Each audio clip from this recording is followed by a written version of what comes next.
Taran! Here na po ang ating finished product. Our Tinkerbell tutu dress. Yan po. Yan na yung ginawa natin flower. So fluffy. Ayan po. Ito po yung headband niya. At saka may wand na rin. At yung wings. Next time tuturuan ko kayo paano gumawa ng wings. Yan.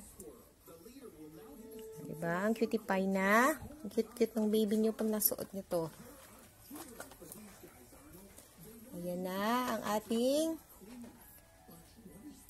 DIY Tinkerbell tutu dress.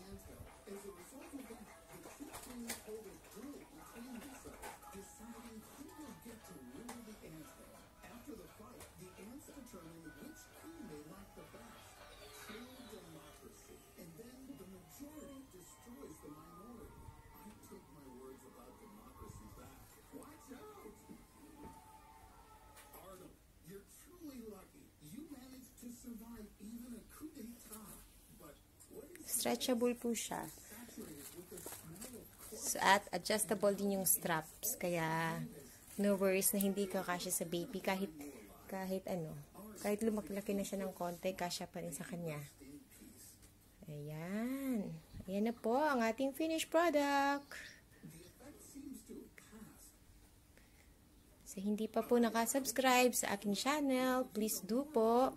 Please click like, subscribe, at ring the notification bell para ma-update kayo sa mga videos na gagawin ko pa next time. Thank you! Bye!